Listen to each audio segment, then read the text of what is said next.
one knows.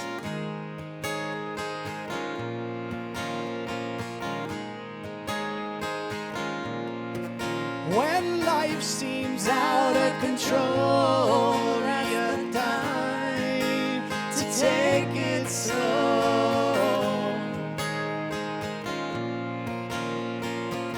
And just remember to breathe and close your eyes. And that's how you read between the lines. And just remember to breathe and turn inside, 'cause that's where all the answers lie.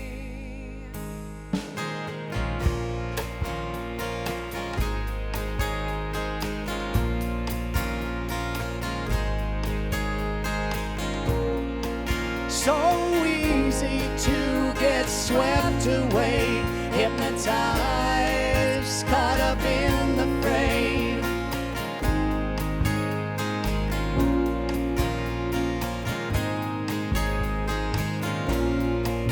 When things don't go your way, realize it'll be okay.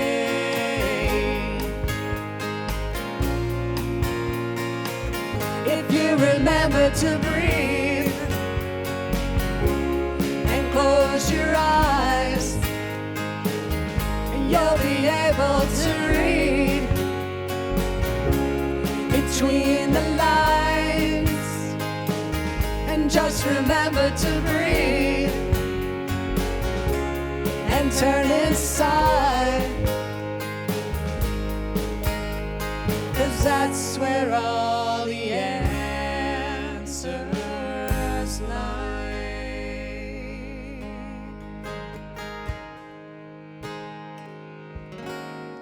Breathe in, breathe out.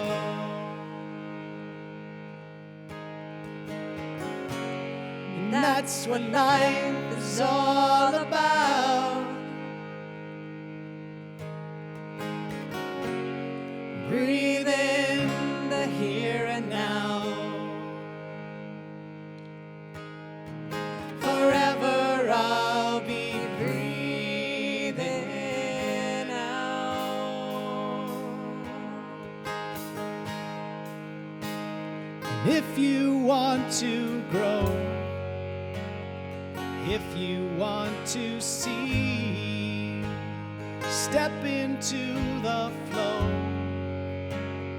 Try to let it be. This is what I know. You got to let it go.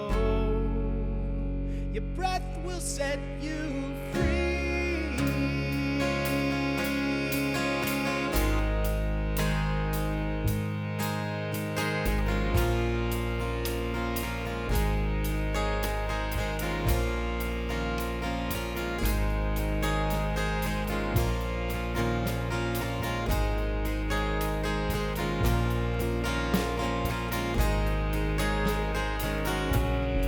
Breathe in, breathe out.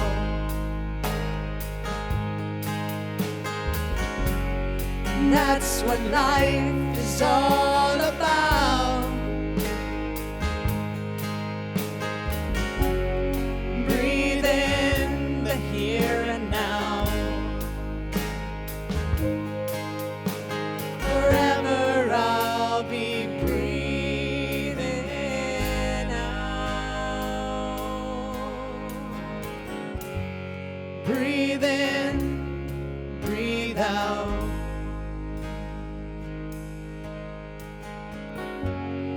Breathe in, breathe out.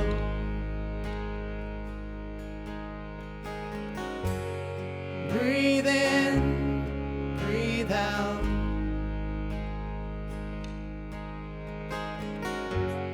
Breathe in, breathe out. Forever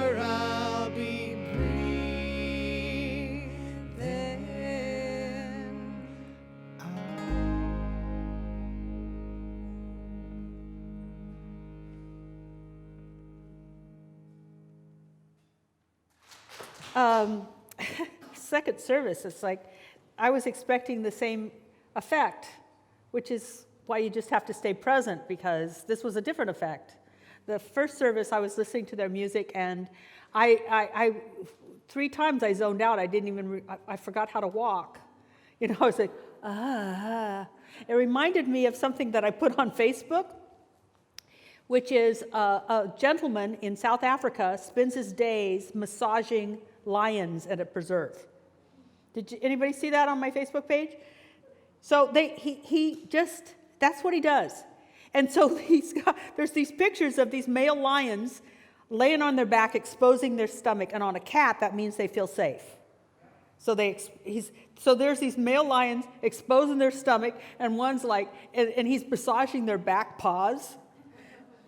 And this one guy's going, you know, tongue hanging out, best ever had, you know, or catnip. Anyway, but that's the way I felt first service. And second service, there was this, I didn't want to be a fool. How many of you have ever had a thought, if you did something, you'd be a fool?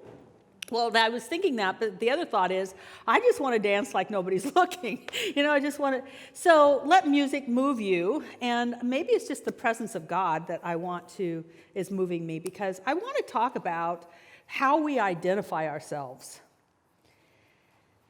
and how we can choose our identity and why we should choose our identity. And it all goes along with the idea of us having a superpower. You know, I really believe that shows and stories that keep showing up and up and up, I shouldn't say up and up and up, but they are getting more prevalent, but themes that show up over and over again, like good versus evil, overcoming.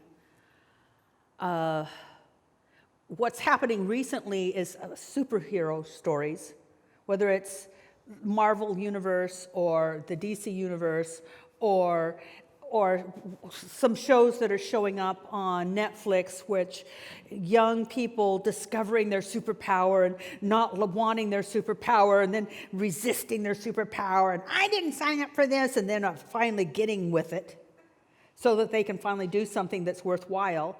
All of that is an old theme, an old inner story of the soul that Joseph Campbell wrote about in Hero of a Thousand Faces. And we're all a hero, and we all need to own our own inner abilities, our own inner superpowers, you might say. So this is how that hero story usually unfolds. A hero is selected because of his unique gifts or innate abilities, something that he's waking up to. And then there's resistance. And then they kind of warm up to those gifts. And then they're given a mission to serve either deity or humanity, or sometimes humanity and deity, but it's all the same thing. They're given a mission to serve, to do a task. And then once they accomplish that task, they also then serve as a template or a role model for other people to follow. Let's just, Moses. He had an ability to listen to something greater than himself. He could see the divine in a bush. You know, a burning bush is really just bright light. And people who have had mystical experiences sometimes say that what's really going on is nothing but light. When people have near-death experiences, what do they see? A bright light. So he was having a near-life experience with a bush. And then he's given an assignment, and he says, no, I can't. It's not me. Why pick somebody else? I stutter. Give me a break. And yet he goes off, and then he accomplishes great things because of his ability to listen to God and obey God. And then people have used him as examples from then on. We could use Gandhi. Gandhi resisted the pull to be a man of justice. He didn't have a conviction in himself. And yet when he finally found that conviction, he could take on the British government. I mean, there wasn't even a government. It was just the British.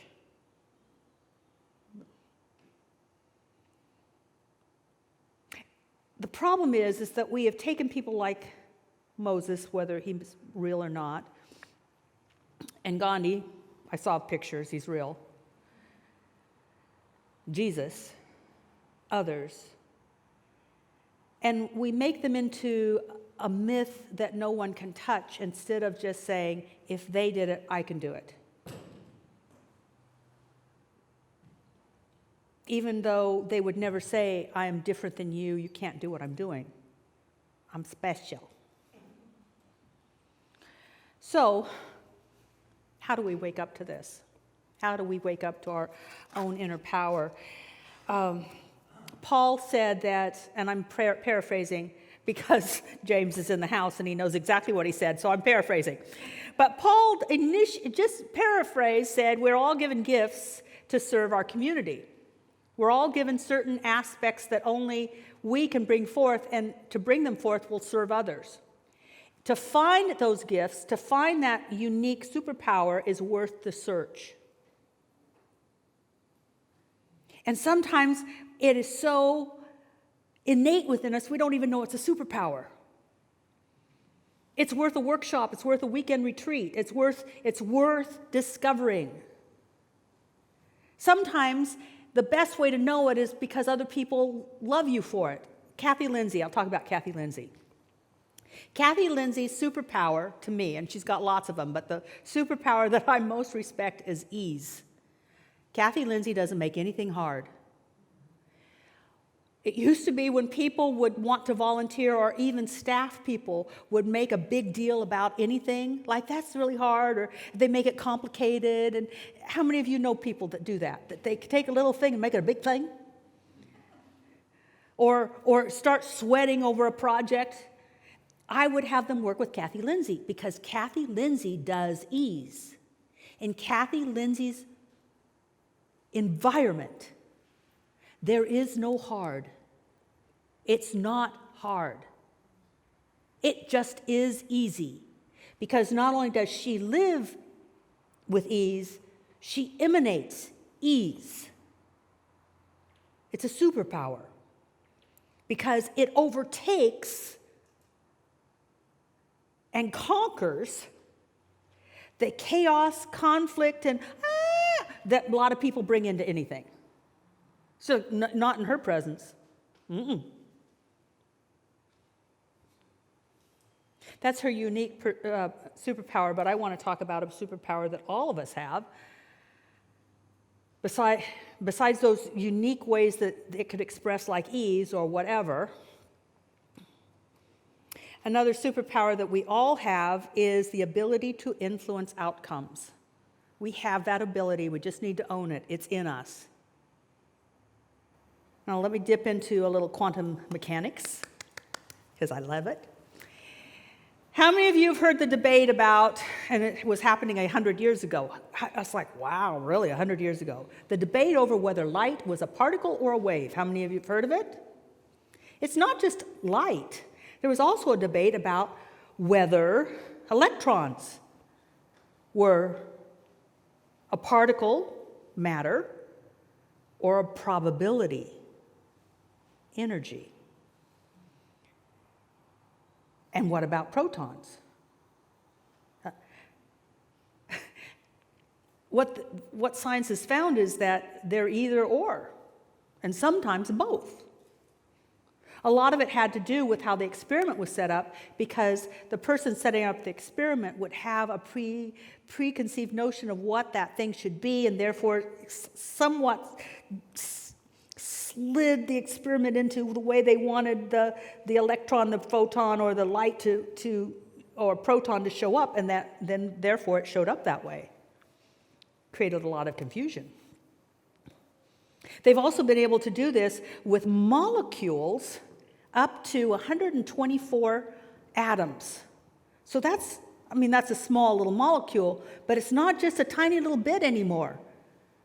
What they do is experiments, and that molecule can be either a wave of energy or actual particle.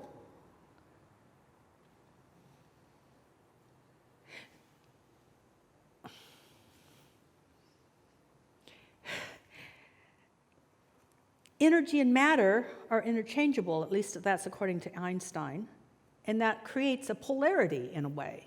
I want you to get polarity. Matter and energy are the same thing. They're just different aspects of the same thing. Polarity is normal.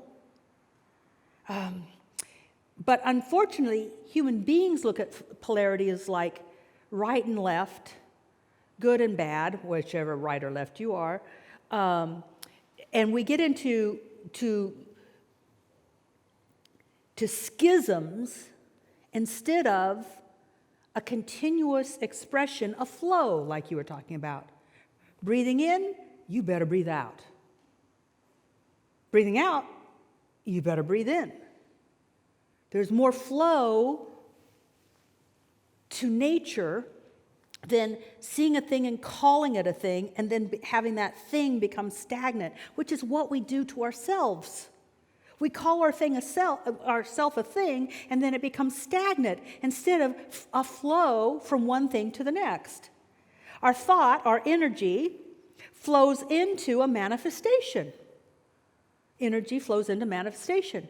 And even if you didn't believe that, let's just take the idea that everything was first a thought. It was an idea. A chair was an idea. Thousands of years, people had no chairs. And then somebody said, it's just hurting my knees to get up and down off the floor.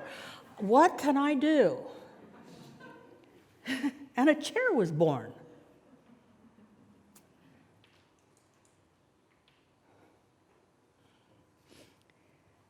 To help you with this, I need to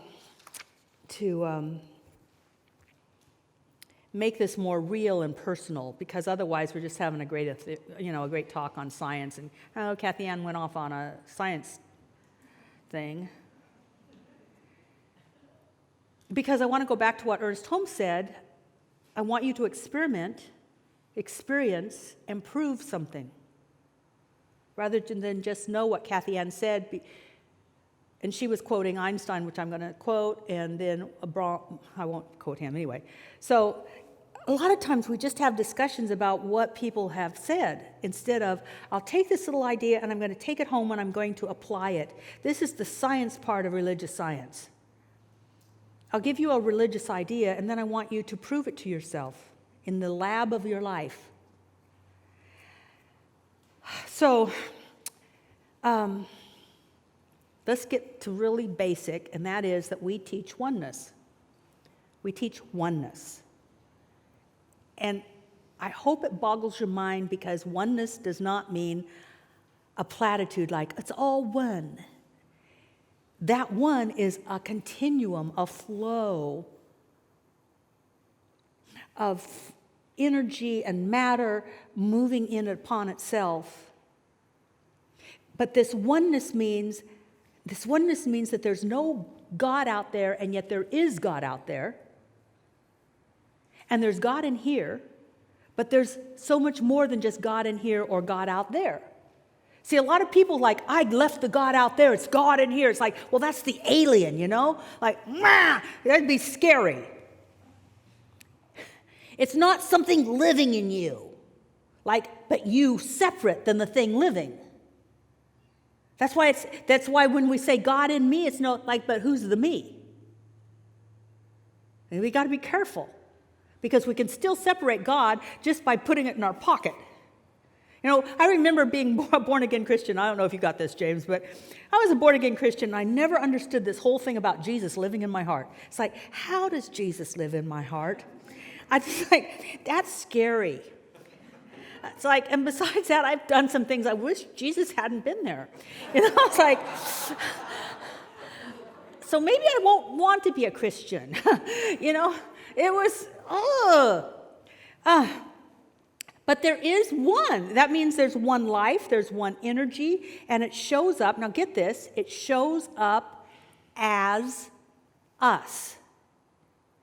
It's not God in me, it's God as me.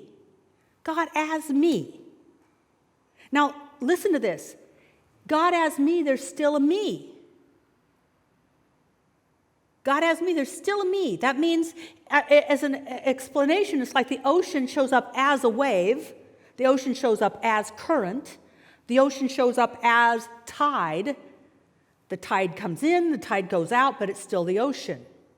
We are an expression of that universal oneness, expressing as individuals, and then going back into itself like Kathianne! Whew. Eventually I'll go, whew. Personality won't be here anymore. But that life that I'm living, or lives me, will still be life.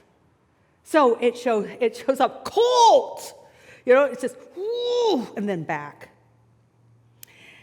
So to know that, to really get that, becomes your superpower. And I mean a superpower. Because it's been said that God can be the answer to any condition. It can be the solution to any problem. But that's all potential. Do you know that they now know that the electrons are more of potential than it is a piece of particle? An electron is really the potentiality of showing up. And it's only when they look for it that it shows up. So we are a potentiality waiting to show up, and when we look for something, it will show up. But oftentimes we're not looking for God as us. We're looking at us as an expression of our past, of our history, of our conditioning, of what we were told, blah, blah, blah, blah, blah, blah. And that's what shows up.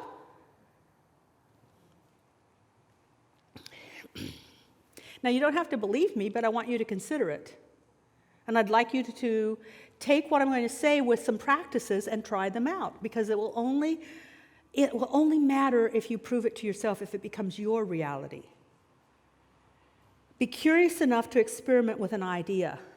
Albert Einstein said, the important thing is not to stop questioning. Don't stop questioning. Curiosity has its own reason for being. Be curious. If you like this, be curious about it. Try it out.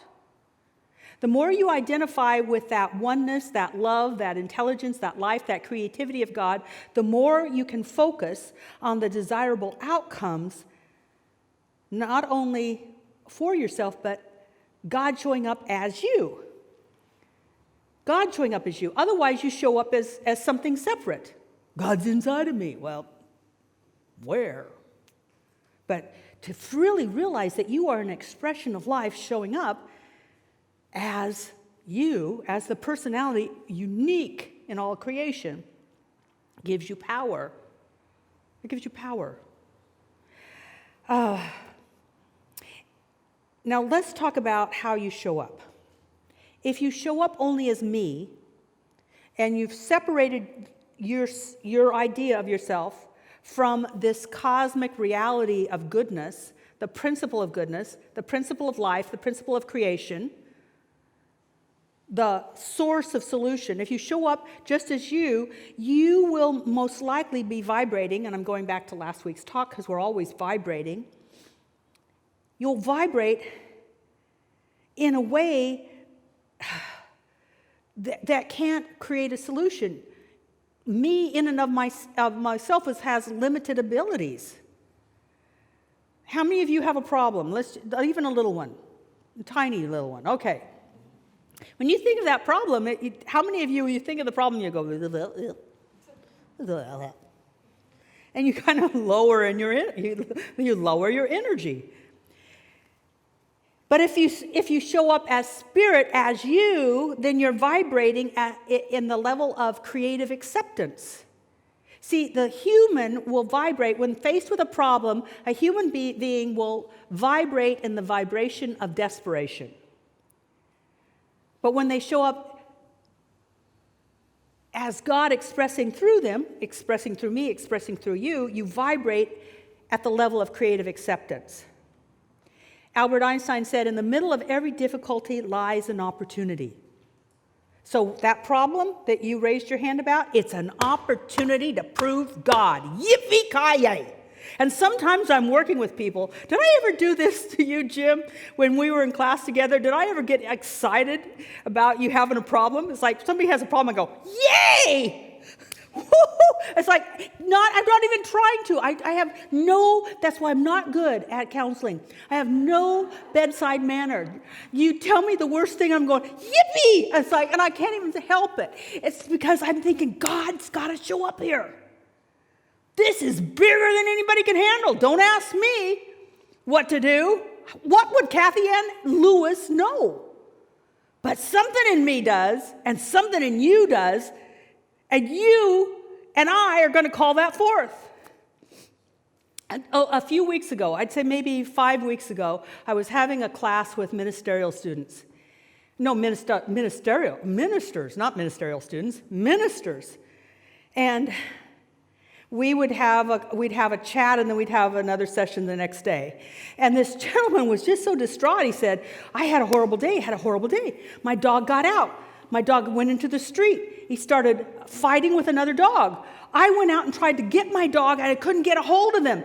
And then the owner of the other dog tried to come out, and my dog not only chewed into this other dog, and he was bleeding and had to go to the vet, but he grabbed the man's face, and it was bleeding, and it's bleeding all over his coat, and the man went off, and it's like, I know I'm going to be sued. They're going to ask me to put my dog down.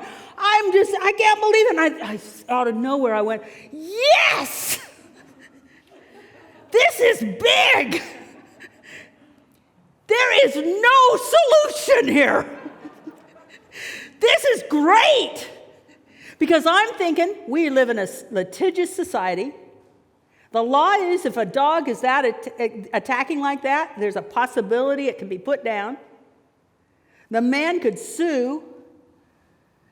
And I said, the only thing we can do is know God here. He's like, you're a minister, get over it. No, I didn't. But if we weren't on Zoom, I would have slapped him. Get over yourself. Luckily, he was surrounded by other ministers, and he kind of like, and we believed. We believed he didn't. The next day, he couldn't believe it. The gentleman came over and said, dogs will be that way. The vet sewed up my dog. It's going to be okay. He'll heal in no time. My insurance will pay for my face. You know what? It's just not worth losing a good neighbor for. Our God is an awesome God. What if every issue you're facing, what if you re-looked at it and said, God, as me, I'm going to walk right into this and call forth a solution? What if that happened? See, and Kathianne Lewis was, as the personality, wanted him to get an attorney. But luckily, something took over and was like, let's call God.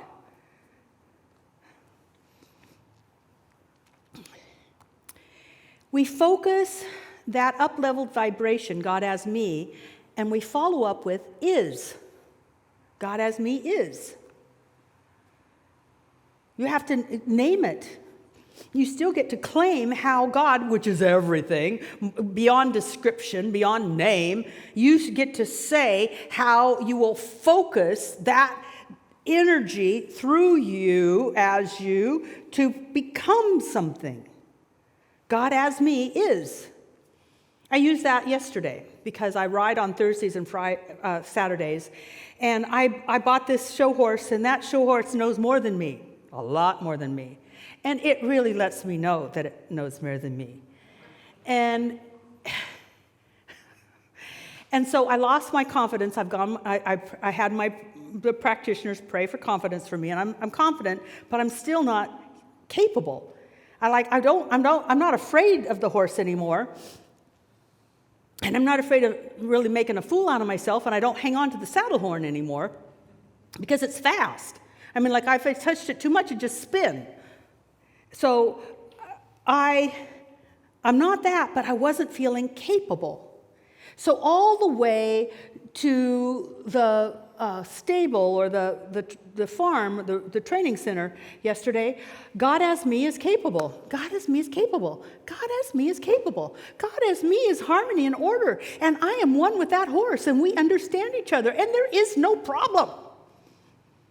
Best ride I've ever had. I did things I've never done on that horse. I could make it go from a run to a trot by simply shifting my heels. And it paid attention to everything I did, and everyone around me would say, wow, you even looked comfortable. And I said, there was something else going on. I wasn't even thinking about it. So it can show up in big things and little things. It's not there's no world peace in me getting along with my horse, except the way you do anything is the way you do everything.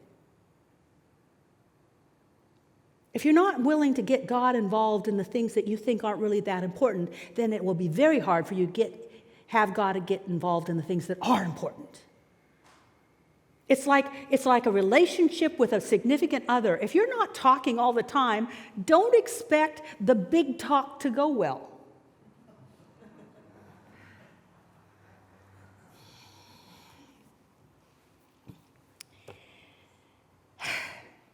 So I want to expand that a little bit. Last week I talked about how we could, just through our energy, emanate that energy out into the room.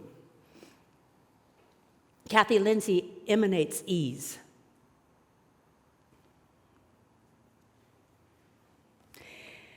We can also emanate wholeness and wisdom, and we can shift without even really saying anything, something that's happening in the room.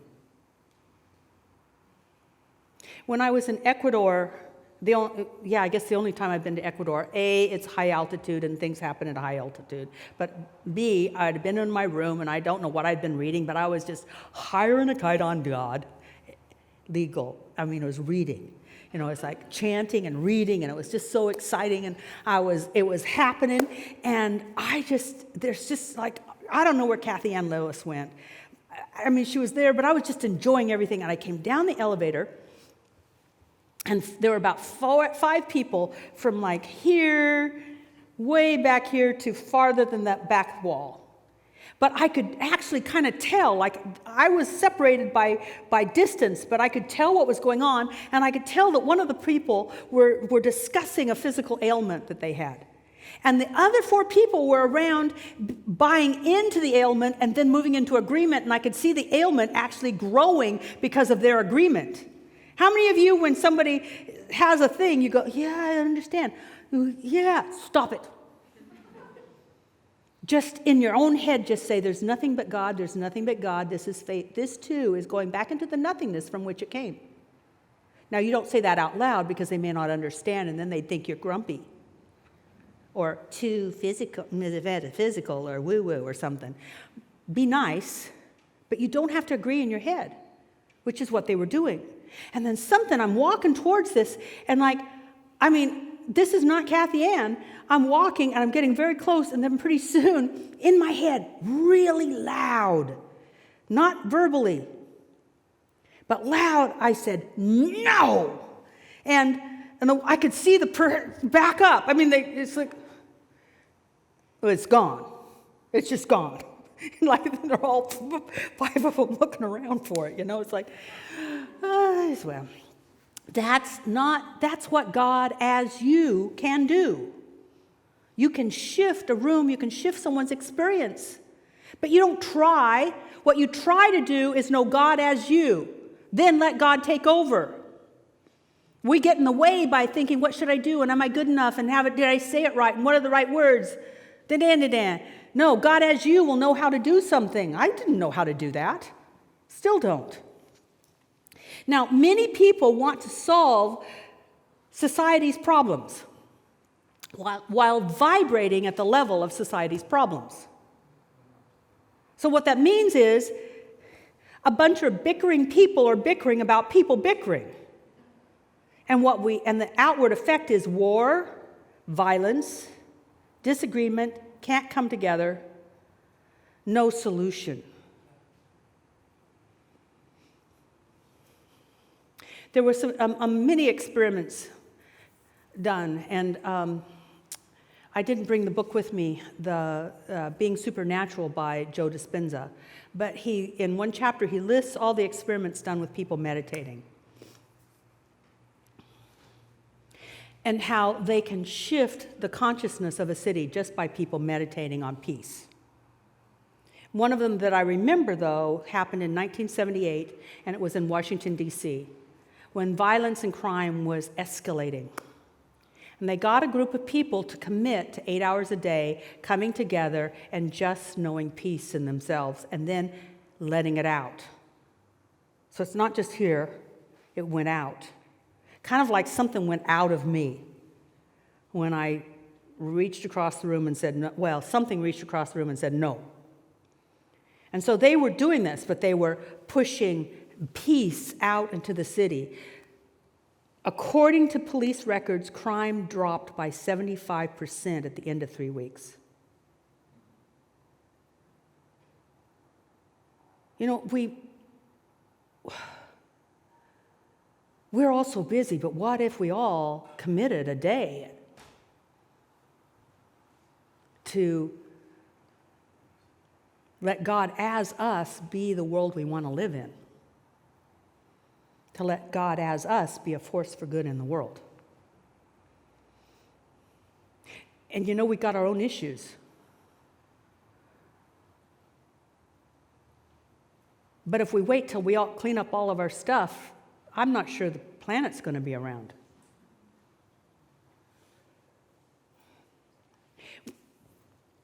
In the Bible, it says, bring all the tithes into the temple, or bring all the tithes in. So it's not just bringing our goods, it's also bringing our consciousness and our prayers and our intentions and our love and our commitment into the service of the divine. That can make a difference. You know, we've got this slogan that I hope that we'll finally live, that we are a force for good in the world. But we'll only live it if people experiment with it. That's what I'm here to do. I'm here to sell you on experimentation. And I want you to see it work in your life, and then I want you to commit to giving whatever you have proven to yourself to the world. So that we can raise the vibration. Because that's all, you know. Emma Curtis Hopkins says that one day we will wake up to the people who have dedicated their lives to praying for the planet. And we will know that it is those people who have kept us from annihilating ourselves. But what if they were joined by others? And it would go way past annihilation and would go to solutions that allow humanity and all of life to thrive. That's the possibility. Honest. You know, I'm really grateful I get along with my horse. Now, today, one ride. Anyway, but if it can happen in that arena, it can happen in a bigger arena. Let's pray.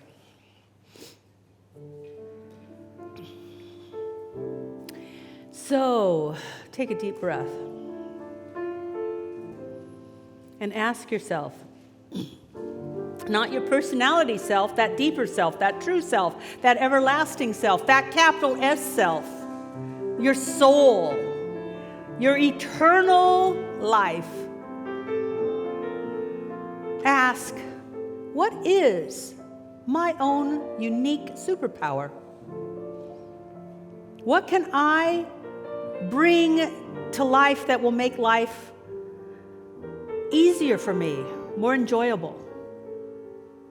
And what superpower can I bring to make the lives of other people more blessed and more beneficial? What is my unique gift? And know with me that God as you is intelligent. God as you is wise. God as you is the answer to that question and all questions and all issues.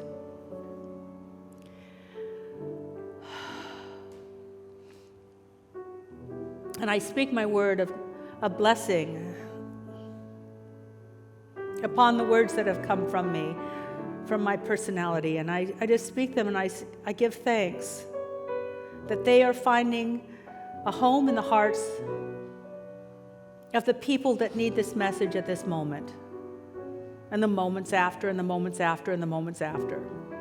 I give thanks that it is that recognition within ourselves that we are so much more than our history and our conditioning and our flesh and our bones. I give thanks that that recognition is working upon these words to make them real within everyone that's within the range of this message. And I say thank you, God, that we can grow and play together, and so it is.